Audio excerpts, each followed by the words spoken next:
Hey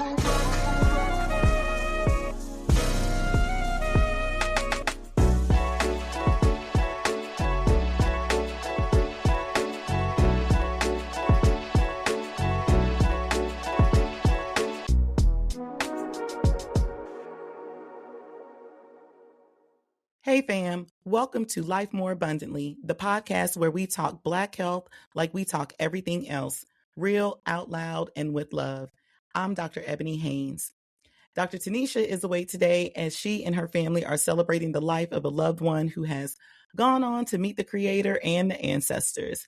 So let's send T and her family lots of love and prayers during this time. As usual, we've got a lot to talk about today, so let's get into today's episode.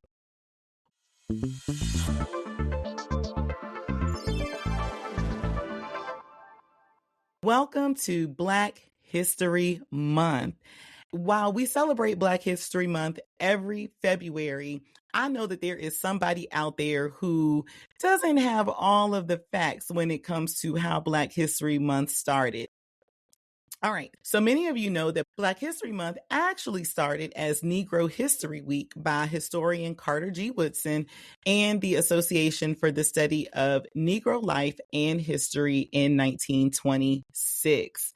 And, I know some of y'all are like, February, the shortest month of the year, why was that chosen for Black History Month by the federal government? Well, it really was chosen after some advocacy efforts by my DST soror, Mary Church Terrell, to make the week of Frederick Douglass's birthday and Abraham Lincoln's birthday National Negro History Week, given that they really contributed significantly to the emancipation of Black people. And when it was rolled out, the goal really was to get the nation's public schools to teach Black history. Interestingly, the state departments of education in North Carolina, West Virginia, and Delaware, and the city school systems in Baltimore, Washington, D.C., and New York City were the only ones who cooperated initially in teaching Black history during Negro History Week. Not surprisingly, Black churches and the Black press were really more instrumental in distributing information on Black history during Negro History Week. And they also were really instrumental in making sure that those states, particularly the states in the South, were getting information on Black history. Although Kent State University students and faculty first proposed Black History Month in 1969, it didn't become a national observance until 1976, when President Gerald Ford recognized it during the U.S.'s bicentennial celebration. Make sure during this Black History Month that you are not taking it for granted. There have been a lot of individuals who have been instrumental in making sure that we have this national designation of Black History Month. Yes, although it's during the shortest month of the year, we have it. And at the end of the day, Black history is American history. So we should be celebrating it 365 anyway. But if we're going to have a month, let us have a month and let us go all out. And so the theme this year for Black History Month is a century of Black history commemorations. So let's make sure that we are commemorating Black history and celebrating all of the work that our leaders and people who have come before us have done to make sure that Black History Month is celebrated. All right, so what else is happening?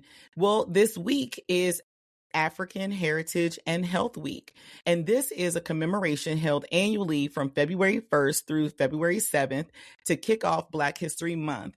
And the week really promotes the traditional nutrient-dense diet and healthy cooking techniques of our African ancestors. And so what a beautiful way for us to celebrate all of the cultural elements, the cultural aspects of being Black, by going back and thinking about, what our ancestors ate, what were the traditional meals, and how did they cook them, and how do we make sure that we are incorporating that in today's meals.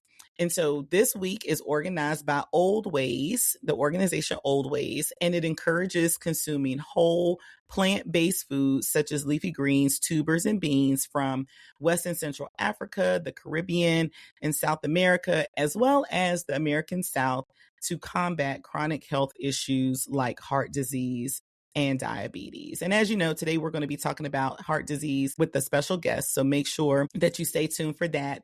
And so if you want more information about Old Ways, you can visit their website at oldwayspt.org. oldwayspt.org. And before we move on to our next segment, we definitely want to take a moment to pause and remember Shirley Raines, founder of Beauty to the Streets, which is a homeless services organization whose mission is to provide services like hair, makeup, hygiene, clothing, and food to those who need it most. Raines was found unresponsive in her Las Vegas home on the 27th of January after her daughter couldn't get in contact with her and requested a wellness check.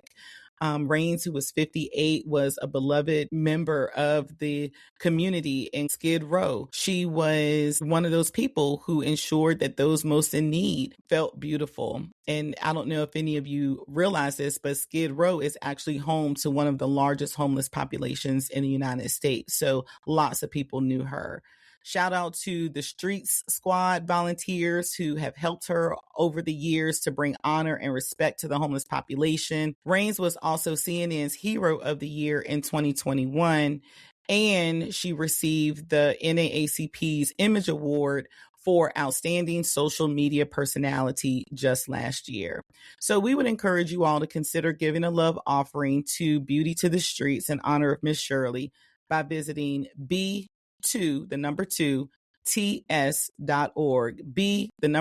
ts.org. And we'll make sure that we have the link to the website in our show notes. And finally, for those of you who love to travel, beware, the TSA Real ID fees went into effect on Sunday. So your driver's license must now display the Real ID star in order for you to board a flight without having any additional scrutiny at the TSA checkpoint. Otherwise, you'll need to have your passport. If you don't have either a photo ID with the Real ID star on it, or if you don't have your passport, then you're going to need to pay a $45 fee to TSA online for each flight. So you want to make sure that you are doing that in advance. So before you head to the airport, make sure that you complete that online form, pay the fee so that you don't run the risk of missing your flight.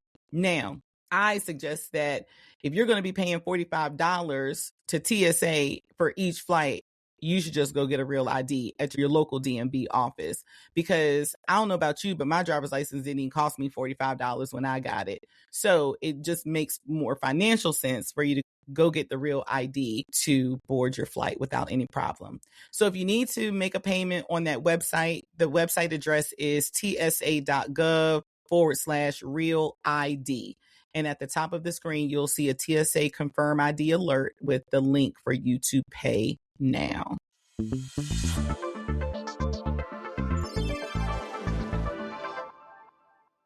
All right, so let's talk about some of the things that happened on this day in Black history.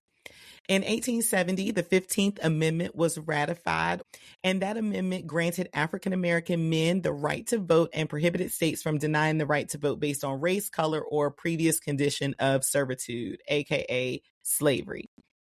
Article 15 actually reads, Section 1, the right of citizens of the United States to vote shall not be denied or abridged by the United States or by any state on account of race, color, or previous condition of servitude. Note, it said the right of citizens. And that's important because women, whether they were Black or white, did not get the right to vote until the passage of the 19th Amendment in 1920. So that's first. What else happened on this day? Well, in 1913, it's not really directly Black history, but still interesting as it has implications for the Black community. So let me just tell you about it. So on February 3rd, 1913, the 16th Amendment allowed Congress to begin collecting income tax with the promise that it would not be based on a state's population. So what's interesting? All right, so Washington, D.C., Puerto Rico, the U.S. Virgin Islands, and other territories have taxation without representation. So nearly 5 million people reside in D.C. and the 16 U.S. territories. 5 of them, Puerto Rico, Guam, the Northern Mariana Islands, American Samoa, and the U.S. Virgin Islands, have residents who are primarily U.S. citizens. Yet, Washington, D.C., and those 5 territories are the only ones who have any representation in the U.S. House of Representatives.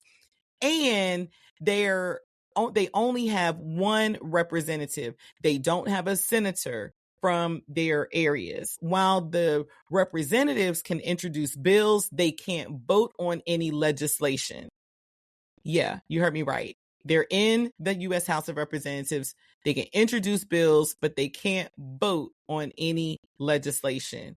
And that's not it. Only the residents of Washington, D.C. can vote in presidential elections. No one from the U.S. territories can vote in presidential elections.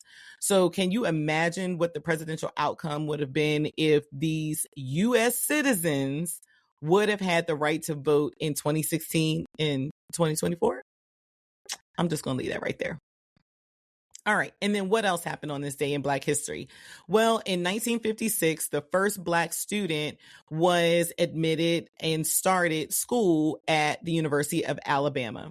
Her name was Autherine Lucy. She attended her first class at the University of Alabama on this day, but she faced extreme hostility. So what did Alabama do? They suspended her 3 days later, supposedly for her safety, due to all of the threats that they had received at the school and also the racial riots that had broken out on campus. It took a full 32 years for Alabama to overturn the decision, and they didn't do it on their own. They actually had some faculty members who decided that the school needed to overturn this decision after they invited her to come back and speak on campus. I mean, for real, y'all. They overturned the decision, the suspension 32 years later, and she returned to Alabama to obtain her master's degree in elementary education. And she graduated in 1992 along with her daughter. That was so special. And so what did the university do? They ended up honoring her with an endowed scholarship, although I wonder what the status of that is now, especially considering the overturning of DEI all across the U.S., especially in these state schools. So if someone knows, drop us a note and let us know. Also, they honored her with the Autherine Lucy Clock Tower in 2010, an honorary doctorate in 2019, and they named a hall after her, the Autherine Lucy Hall, in 2022. I would say that's the least they could do for all of the pain that they inflicted on Autherine Lucy and all of the Black people during that time who were interested in attending the University of Alabama. Big thank you to Miss Lucy Foster for all of her efforts to not only pave the way for other Black people to attend Alabama, but then also to be gracious enough to go back to Alabama to share her wisdom and also to promote diversity, equity, and inclusion in education. And also to be okay with her daughter going back after all of that to get her undergraduate degree from Alabama. So big shout out and props to Miss Autherine Lucy Foster. May she rest in peace. All right, so what's on the community calendar for today, this week, and this month?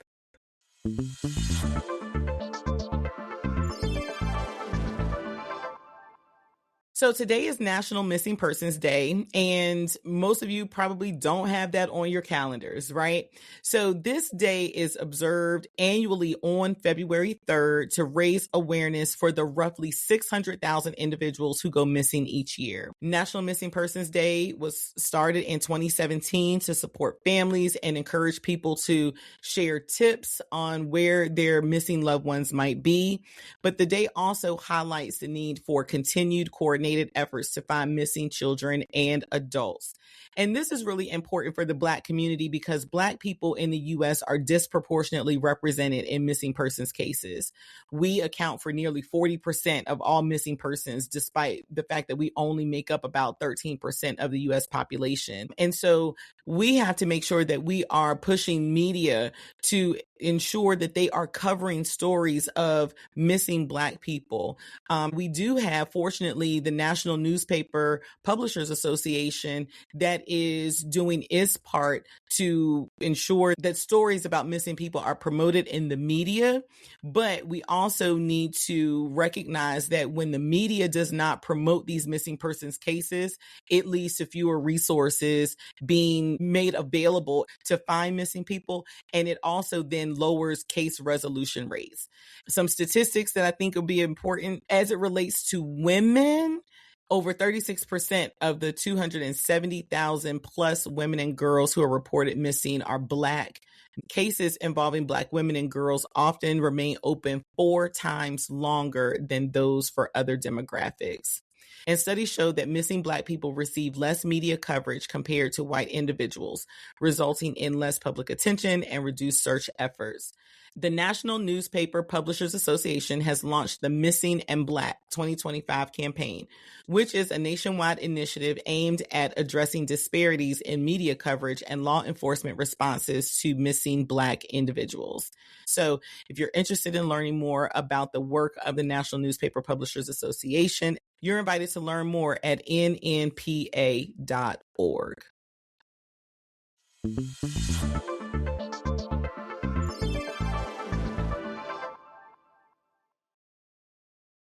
All right, everybody. So, as we mentioned on last week's show, we are going to have a conversation today with someone who knows about heart health. I'd like to introduce you to my good friend, Patrick Packer, who is the CEO and founder of Datus Henry Wellness and Health CBD store in Birmingham, Alabama. Hi, Patrick. Hello, Ebony. It is so good to be on your podcast. You all are doing great work. I so appreciate you making time for us today because I know you are busy. I don't know, how long has it been since we've known each other? At least Oh, about 10 years? 10 or 12 more. Yeah. years. Yeah. Yeah. So it's good for us to reconnect in this way, especially as it relates to this very important and timely topic. I know you know, but maybe our listeners aren't familiar with the fact that this month, February, is actually American Heart Month. This is a time where we are able to raise awareness of how we can ensure that our hearts remain healthy, how we can do the things that we need to do in order to prevent having a heart attack, stroke, or other cardiovascular issues. So thank you so much for joining us today. Part of the reason why I think it's so important for Patrick to come on and share with us today is because Patrick experienced a heart attack Yep. despite being in great health. So, Patrick, let's talk about that a little bit. Can you share a little bit more about your story? On Good Friday, I was participating in a study on men's health, and I was on the treadmill at Grandview Hospital. I don't know if I can say the hospital, but they saved my life. So I was on the treadmill, and because I thought Ebony was just heartburn. I Mm. went to the emergency room because the heartburn was so bad. And at that point, I had not had a heart attack. So they asked me if I would participate in this study around men's health. And on the treadmill, my heart rate got up so high that I actually had a heart attack on the treadmill, passed out. And luckily, all of the cardiologists in the hospital were in a meeting next door. So they revived me through CPR and rushed me into a procedure to put stents in my heart after my heart attack. It happened suddenly and it changed my life. Hmm. Your symptom was primarily. It was like acid reflux. Mm-hmm. Um, I had been taking um, antacids for a couple of days because I Mm-hmm. just thought it was stress, and I thought I got acid reflux, and it turns out that was a precursor and a sign. So I it felt kind of bad, and that's the only reason why I went up to the hospital because I had a busy day the next day. And ripping and running, Ebony, like I normally do. I thought if I can go up there, they can give me a stronger antacid, and then I'll be fine for my next Hmm. couple of appointments. And turns out that that was a sign that my heart was not healthy and my body was saying something is wrong, get it checked out. Mm. I didn't realize that it was connected because nobody ever said feeling like you have antacid and pressure in your chest, that's a sign that you really do need to see a medical care provider. And I don't know any Black people that don't have medicine for acid reflux in their Hmm. in their cabinets, right? Yes. Because it's such a common thing that so many of us experience. And so I'm glad that you brought that up as one of the signs and symptoms. I think many people think about heart attack symptoms as being just that chest pain, really Hmm. significant chest pain, and maybe even shortness of breath. But I like the fact that you're highlighting for us that acid reflux is one of those symptoms. Having nausea is a symptom. Hmm. And the American Heart Association also shares that there could be so many other symptoms of heart attack, like upper body pain, Yes. anxiety. You could experience discomfort, just simple discomfort in one or both of your arms, or discomfort in your back, in your neck. And what surprised me was even having jaw pain was one of Yes. the signs for heart attack, which blew me away. So I'm glad that we're raising awareness of even this 'Cause- other symptom that we're so accustomed to experiencing on a day to day. And so, as a black man, I was raised to ignore discomfort. Mm-hmm. Right? That was just the way it was drilled in my head. Oh, you got a little discomfort, buck up and keep moving, Patrick. It'll go away. Work it out, walk it out. And that is really not a good message to be sending to anyone, and particularly Black men around heart health, because it is a silent killer. Mm-hmm. And so high blood pressure is very, very dangerous if it goes untreated.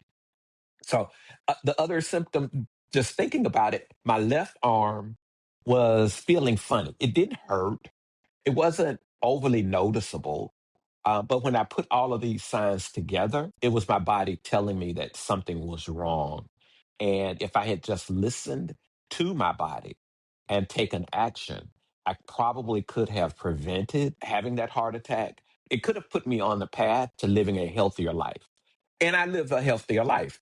The Saturday before my heart attack, Ebony, I ran a 5K. Mm-hmm. The Tuesday before my heart attack, I led a cycling event with Black People Run, Bike, and Swim, which is the company I co founded with a dear friend of mine. And I cycled about 18 miles on that Wow. Tuesday. On that Friday, it's when I had a heart attack. Well, you mentioned earlier that, you were just really busy, right? You had a busy lifestyle. You felt like if I go to the doctor today because I've got to travel the next day, they can give me a stronger antacid. So tell me, how do you feel like the busyness of your life factored into your heart attack? Yeah. I think it goes back to, Ebony, this idea that we have to do all of these things and we have to be there for everybody, and we're not there for ourselves and our health. I was taking care of a 97-year-old cousin that lived, what, 3.5 hours away. I was driving back and forth, almost like commuting. I Mm, had ailing parents that I was taking care of. And working and running a small business, all of the things in the community. So my life was not focused on my health. My life mhm, was actually focused on everybody else's health, the health of mm, my parents, the health of my family members. And turns out that my lifestyle was what was leading to me having a heart attack. The stress, not eating healthily because you can't find healthy options if you're on mhm, the move all the time. So I think that our culture, particularly for Black men, is to not acknowledge when we have discomfort or we have pain. We don't schedule doctor's appointments to get routine checkups, particularly cardiovascular checkups. And I recommend, to be honest with you, Ebony, everybody, but particularly Black men, get a heart health checkup. Call your primary care doctor and ask them to get you connected to a cardiologist if necessary. We need to focus on our health and particularly our heart health. Mm-hmm. I'm glad you mentioned that because one of the challenges in the Black community is that we have a very high baseline stress level as it is, just Hmm. because of all of the things that we've experienced in our culture. Historically, we have a very high level of stress hormones in our body, and so when you compound that with stressors like the ones you experience, then it definitely does add to your stress levels. And we talked about stress and all of the things that we can do to address stress in a previous episode, but I think that it's important for us to reiterate that we have to make sure that we are addressing those stressors in our lives so that we can be around to do all of Hmm. the things that we need to do. And Yes. I want to touch on the whole travel piece again.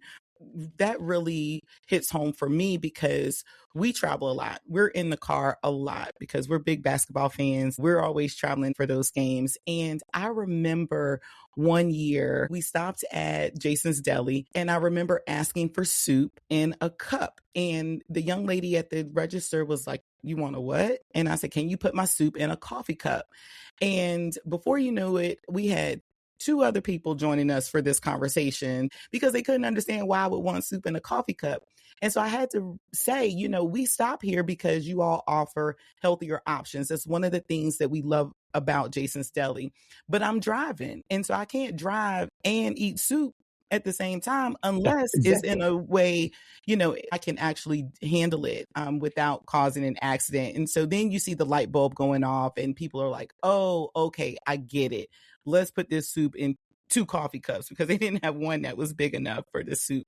So Hmm. we've got to get creative in terms of how, even when we're living a busy lifestyle and we're traveling a lot, how we can make the best of a non-ideal situation. And so this I think is a really good opportunity for those who are entrepreneurs or have an entrepreneurial spirit to begin thinking about, how can you innovate? How can you start making healthier options available for people who travel a lot? I think it's key because I was traveling all the time because of my job. And I mean, eating at fast food restaurants, trying to get a healthy option. And so what you just mentioned, I think, is key. In the entrepreneur space, we need more restaurant owners to come up with options that are healthy and that fit into our culture and our fast life culture. We Yeah. have drive-throughs that you can pick up the most unhealthy things, but we need drive-throughs at meat and three restaurants Mm-hmm. so I don't have to get out of my car when I'm traveling just to get some vegetables or some Right. soup. And if we had more of our Black-owned restaurants in our communities that just had drive-throughs, if there's a meat and three restaurant where I can get vegetables, I don't have to get out of my car. I can just go through the drive-through and get healthy options.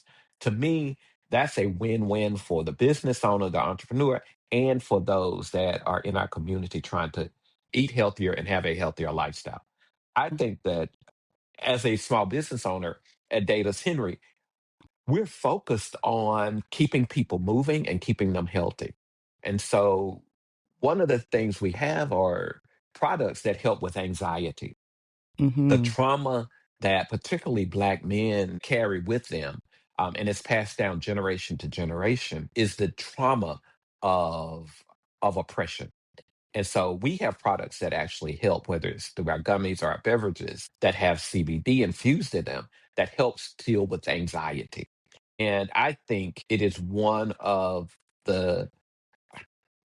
of the things that we don't have available to people in our community, and particularly Black men, around reducing anxiety. And so, Ebony, what they wind up doing is masking, the pain of anxiety and the discomfort. And then they use dangerous drugs just Right. trying to deal with that trauma. And it's so subtle. We have gummies that can help on a daily basis with anxiety, also with sleep, because we know sleep is a critical important of having a healthy life and reducing anxiety and that constant trauma that you're talking about. That's right. Yeah, I want Absolutely. to I want to share just one quick thing. Sure. Growing up, learning to drive, my dad didn't intend on passing down generational trauma Mhm. to us as a black man. Learning to drive, he always said, if you see the police pull up behind you, and this is back in the like late 70s, if you see the police pull up behind you, the first thing you need to do is put your hands on the steering wheel, and it's not safe. I just want you to get home. So don't argue with the police. Just from the lights of a police car passing by me today causes me a level of stress. Okay, Mhm. are they going to stop me? What does this mean? Am I doing Mhm. anything wrong? So I start processing this. That increases stress in a normal day's activity. I'm just driving down the street. Why Right. would I, feel that way? And he wasn't wrong. He was trying to protect us as three Mhm. black boys, but because he experienced horrible things living in Birmingham and coming from the black belt around what the police will do to you if they stop you, Mhm. and it's not safe. So we get that passed down from generation to generation to generation, and it causes us to carry stress in ways that other people don't carry it. Yeah. That's a great example. I'm glad you brought that up. And you're right. And it's, the community is doing what the community does in terms of trying to protect us. Many people don't think about that, right? So Yeah. I'm so glad that you brought that up. It's a perfect example to use in this case. And so the other thing that you mentioned when you were telling your story about your heart attack was the fact that the medical team performed CPR. Some of the other takeaways for our communities, we talked about recognizing the symptoms. We talked about reducing stress, but we also need to, I think, recognize the benefit of learning CPR so that you can resuscitate someone wherever Hmm. you might be if they have experienced a heart attack. Yes.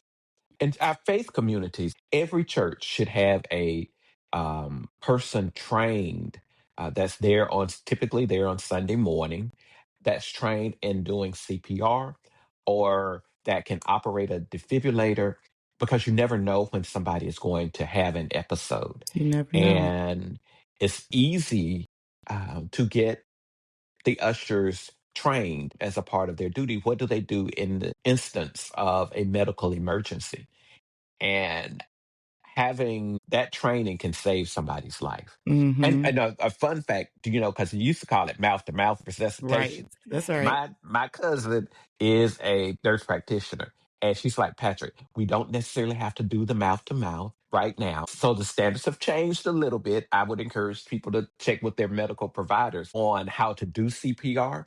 You can do it without actually putting your mouth on somebody else's mouth Mm-hmm. and blowing into their lungs. So a lot of people are like, I don't want to put my mouth on Mm-hmm. there. I don't know where their mouth is.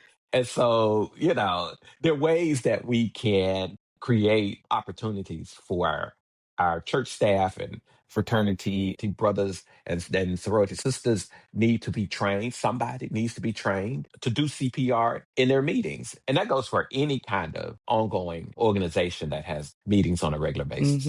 I love that. And yeah, you're right. I remember when I was younger that initially the standard was to do mouth to mouth. Then I remember maybe about a decade later, then they used to provide these mouth barriers so you could still do Mhm. mouth to mouth, but there was something that you would put in between your mouth and the other person's mouth. Right. And now the standards have changed even more. So like your cousin said, you don't have to do the mouth to mouth piece. But at the end of the day, we still need to be trained. Our communities need to be Yes. trained. Number one, to recognize the symptoms. Number two, to be able to do CPR. But, as you talk about the defibrillators, I I'm in and out of a lot of churches. And it's not common for you to see a defibrillator, even in some of the nonprofits that I might work with. I don't tend to see defibrillators as well. So I think our communities, particularly our Black churches, our Black nonprofits, our Black companies and organizations, need to be aware that at any time that could be the thing that saves someone's life, and make sure that they are investing in the training, investing in the Mhm. defibrillator, making sure that they're getting all of the information that they need in order for them to save someone's life. So thank you for bringing that up too. Yeah, because I'm a good CME, Mm-hmm. and I used to go to a lot of national CME conferences, and I think at every general convention and every annual conference, somebody should be there teaching people how to do Yes. CPR. you know and I think that's a very simple thing. They just put it on the agenda. They could set aside a room. I'm sure there are trained CPR clinicians that will be happy to come and do a training for the members of the convention. Agreed. I love that idea. And yeah, and I think the same is true for all of the church denominations. I'm in the Hmm. UMC, and I had to laugh when you said CME, and I was like Christmas, Mother's Day, and Easter, but no, CME the church. the CME Church, the Christian Methodist Episcopal Church, just like Yes, the African Methodist right. Episcopal Church and the African Methodist Episcopal Church, Zion. Zion, And, right? yes, yeah. All of those denominations and the Baptist Convention, everybody should have a CPR training as a standard part Right. of their conventions. Standard. So, yeah, we definitely need to be pushing that. And if your church, your denomination, even if you're non denominational, there should be someone who is advocating for that life saving training and resource in your church. All right. So then we talked about learning CPR, reducing stress, recognizing the signs and symptoms. And so, in terms of diet and exercise, any takeaways, any tips from your perspective? Yes. One thing that we really, really need to focus on is, first of all, our genetics, right? Okay. Understanding your family's health history. Mm-hmm. You need start asking the simple question: what did grandmama or grandpapa die from? Did he die Mm-hmm. from a heart attack or cancer? So you know to share that with your primary care doctor. Know why, how, and what was the cause of death for people in your family. And no, it's not being nosy. You don't have to disclose it with everybody, Ebony, but you need to know for yourself because it's hard to outrun your genetics. If you are Mm-hmm. genetically predisposed to have high blood pressure, then you need to know that. If you are genetically predisposed to have colon cancer, you Mm-hmm. need to know that. So that's one thing. Then the next thing is you need to eat as healthily as possible. And it does Agreed. not mean that you can't enjoy all of the foods that we typically enjoy in our culture. You just need to eat smaller portions of meat, larger portions of vegetables, Okay. you know, and you need to, I believe, have pretty much a balanced diet, but also a diet that is balanced throughout the day. Mm-hmm. Um, and that's just a thing that should happen with all of us. Increase your vegetables, increase your fruits, and reduce the amounts of carbohydrates that we eat. And when I say carbohydrates, that means the macaroni and cheese, that means the rice, um, Mm-hmm. and the bread, Mm-hmm. and also the sugar. So Right. if we can reduce those things, I am not saying go without sugar. I am not saying go without bread or any of those things. Just reduce it and by half. If you start off doing everything by half, you would be surprised at the benefits that you'll get. So what we eat is important. Our genetic makeup is important, but physical activity is extremely important. Walking as much as you can. Um, I know it's freezing cold. It's February. I think we still need to bundle up and walk. Mm-hmm. Create a culture in your family of walking. And you can't have a healthy life without doing those three things: know your genetics, know and watch what you put in your bodies when you're eating, and activity. Mm-hmm. So if I think if we do those things, that's going to make us mindful of our bodies and our health, and as well as all of that on top of making sure that you have a primary care provider. Mhm. And I don't think we talk enough about access to care. And that was something in another life I had where it was really important to get our community to have access to medical providers. And, I just think that is important. So if you don't have a provider, a doctor, a primary care provider, you need to get one. Stop what you're doing and figure out, who's going to be your primary care provider. Go ahead and schedule the appointment this month. It's February. Don't let this short month pass without you identifying who your primary care doctor is and going ahead and scheduling an appointment. Mhm. I love that. And I love the fact that you highlighted that movement piece and that healthy foods piece, because I don't think that many people recognize that those things are actually cultural. For Hmm. us, right, when we think about our African ancestry, our people were accustomed to moving. We moved a lot. We Yes. ate things from the earth, right? We prepared things naturally. And so, really, that movement and that healthy eating allows us to get back to our roots, to get back to our African ancestry. Hmm. And earlier in the episode, we actually talked about it being African Heritage and Health Week this week as well, where we get a chance to really recognize how our traditional nutrient dense diet and the ways that we cooked back then are really things that we should be doing even today. It connects us Yes. to our ancestors, but it also connects us back to the things that we used to do that promoted health, that were healthy. And so I love the fact that you bring that up. And just want to, reiterate for the listeners too, that this gives you an opportunity to also try new things, right? Try Hmm. beans and greens and tubers and foods that are Caribbean or West African and that kind of thing, so that it really does connect you back to your roots, but then also helps you live a healthy lifestyle. Yes. And I love to talk about wealth building, and that's a whole different conversation.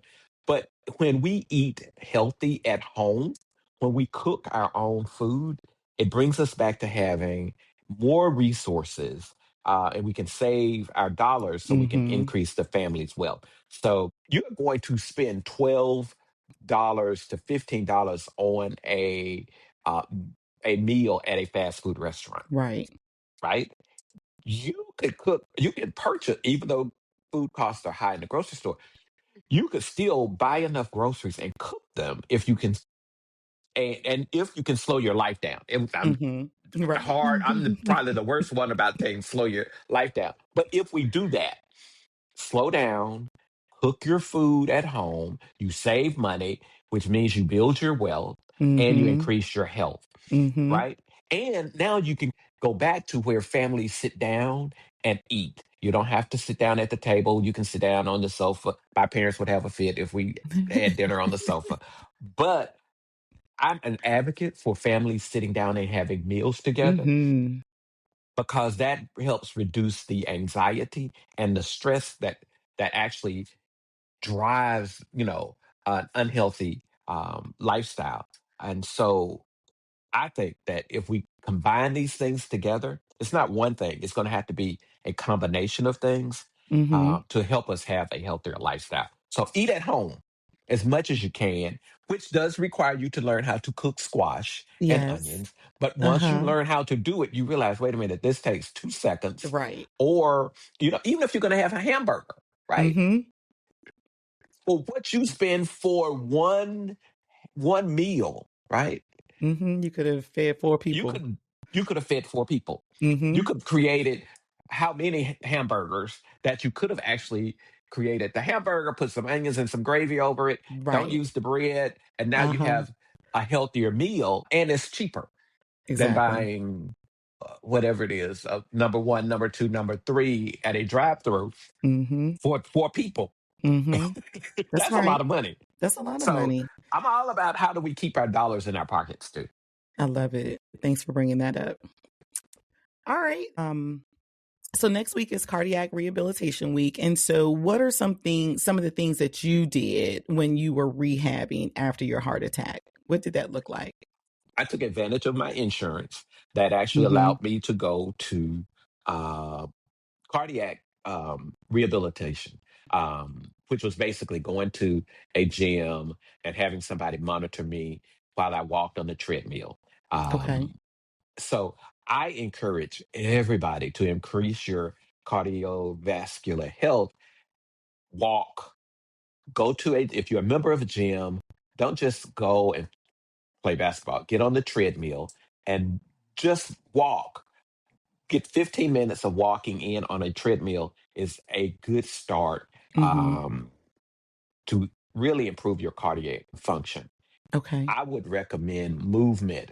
If you work in a building, walk the floors of the building.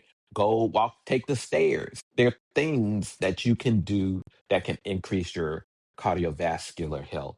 Park in the, Ebony, can we get people to park in the back of the parking lot and We walk can to the try. front door at Mm-hmm. Walmart? And rather than driving around for 15 minutes trying to wait Mm-hmm. on that one parking space at the front Right. of the parking lot, just park in the back of the, not all the way in the back, just halfway and walk. Um, every step counts. And so I'm glad that we can draw attention to the little things that can help people Mm-hmm. improve their cardiovascular health. And movement is going to be key, cutting down the sugar and, really reducing our carbohydrate intake is perfect for cardiovascular health. Awesome. Thanks, Patrick. All right, so we're going to switch gears and we're going to get into our herbal tea segment.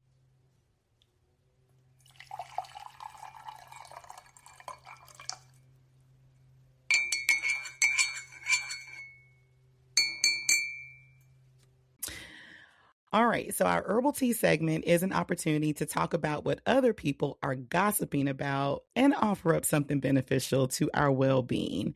We consider this here at Life More Abundantly healthier gossip. All right, so we're going to get into it today. And this is one of those days where I am really missing my girl T because she's the one who normally comes up with the ideas for our herbal tea segment. She's the one who's really keyed into to what's happening, what people are talking about, and all of that. But I did come across some news this week that some of you will find, I think, a little interesting. This week, Laura Ingraham, if you're not familiar with Laura Ingraham, she's a Fox News anchor, considered a source. But anyway, Laura Ingraham actually confused Cardi B for Nicki Minaj, which is not really surprising since some people think we all look alike anyway, Hmm. right? Yep. Yep. So during this segment on Fox News, Laura Ingraham was attempting to communicate how the conservatives are really struggling with Nicki Minaj's fandom regarding Donald Trump. And part of the reason why they're struggling with it is because they are a little disgusted by some of what they think are Nicki Minaj's song lyrics. And so during this segment, Laura Ingraham actually gives an example song of Nicki Minaj's, right? She brings up the lyrics of WAP or WAP. But WAP, as you all know, is actually Cardi B's song. Gas And Cardi B we all all day know that long. Nicki Minaj and Cardi B ain't really friends. So one of the producers did, signal to Ingram that, she had mentioned the wrong artist. And so she corrected herself, but by then she had already put her foot in her mouth. So, I think one of the reasons why Ingram was even bringing this up was because on Nikki's social media, she was highlighting how she was Trump's number one fan.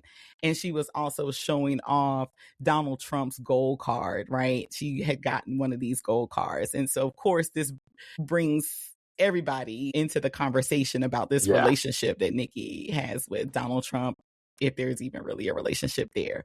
But anyway, so she's been getting a whole lot of hate, not just from the Fox folks, but from people in the greater community. And so she really feels like the hate motivates her even more to support Donald Trump, which I think is crazy. But anyway, that's just my Yeah. opinion. So, what do you think, Patrick, in terms of this whole bit about Nicki Minaj? Like, do you even follow Nicki Minaj? I know a little bit about Nikki, and I don't follow her, but I've seen this conversation happening.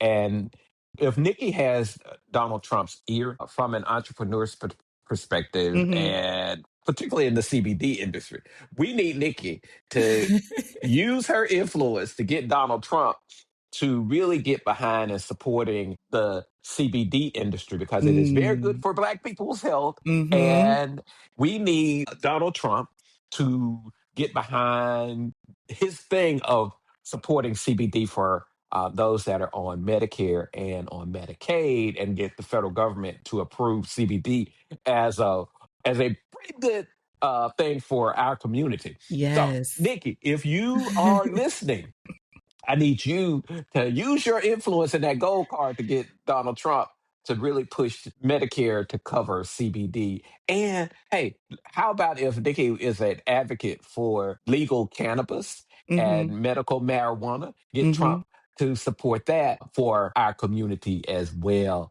It's a great opportunity for wealth building in our community. Mm. We need more Black folks, in the whole medical cannabis industry. And if you all are friends with Nikki, get her to start using her good buddy, Donald Trump, to support something that is a good Yes. deal for our community. And I just don't think that Donald Trump is going to do it because of Black folks typically. But hey, Nikki, maybe you can get him to do it. Hey, it's a whole lot of white folks getting into this CBD, as you know, and cannabis Yes. business. So it doesn't just benefit us; it benefits other Yeah, communities but as well. Nikki, get something out of your effort to buddy up to him. We don't Mm-hmm. all know why you doing it, but hey, if you can get us some benefits from it, By all have at it, means, Nikki. that's right. I don't know. You know, she's from Trinidad and Tobago. I don't know what her citizenship status is here in the Yeah. U.S. So, She's a you know. person of color. She is a brown person. She may not be African American, but she's brown. And that's why he's using her. Oh, I Mm-hmm. shouldn't say he's using her. But, Facts. well, yeah, he's Mm-hmm. using her. You're just saying what we all thinking. If you're going to be used as for something that's going to benefit our community. Right. Yeah. I love that. And it's so funny because I'm not on Twitter, but I do still keep up with what's happening on Twitter. Mhm. But there was this one Twitter user named Mimi, and she said Nikki is throwing her career away from MAGA and they don't even know her songs. And I just Yep. thought, yep, that is Yep. exactly what's happening. So, yeah. It's not a real, it's not a good business move from an entrepreneurial perspective for Mm-hmm. Nikki to do this. Get out. But hey, maybe she sees a lane for herself. I don't Maybe. see it. We don't either. But yeah. Yeah. All right. Well, key takeaway for everybody, be careful who you hitch your wagon to, like the old To people say. There you go. Wait a minute. Does that make me old people now? No, no. Okay. All right, You're cool. just wise. That's just sharing wisdom. Thank you. Thank you. I'm just giving sage advice. Yes. Awesome. All right. All right. So let's switch gears. So topic number 2, since you're from Birmingham, you live in Birmingham, I had to bring this up. So I don't know if it's happening to you or to our listeners, but it seems like, and yeah, the mayor and I are connected on social media. So the algorithms may be putting it in my feed. However, I get a lot of things in my feed about Birmingham's finest. Mayor Randall Woodfin and Police Chief Michael Pickett. Okay. Now, Ebony, I am from Birmingham. I grew up here, and yes, I know, and I'm very proud of the work that Mayor Brandon Wolfen is doing, and I'm proud of the work that Chief of Police Michael Pickett is doing to create safe spaces. Yes, they are very nice looking young men. The women seem to be very intrigued by them all over the country. So let me say that people have been calling me, asking me Mm. if I can introduce them. No, I cannot. No, I am not going to introduce you. Ladies, I am sorry. Don't jump into my DMs. Admire them from afar. Admire them from afar. Look, but don't touch. Look, Mm-hmm. but don't touch. My friends that are out there, Those that are in Greek organizations or in community service organizations that know me, I cannot make the introduction. Ebony, the mayor is married and got two children, and that's his personal business. So it's just funny. Because it has gone viral. Social media will bring stuff back up Right. over time, and it's like it keeps hitting, and Mm-hmm. people still call. The Alphas had an event for the two of them, honoring them as good Alpha brothers, and ladies were calling me saying, "Can I get an invitation to the event? And if I come from Georgia, if I come from Tennessee, can you get me an introduction?" No, I cannot. I am sorry.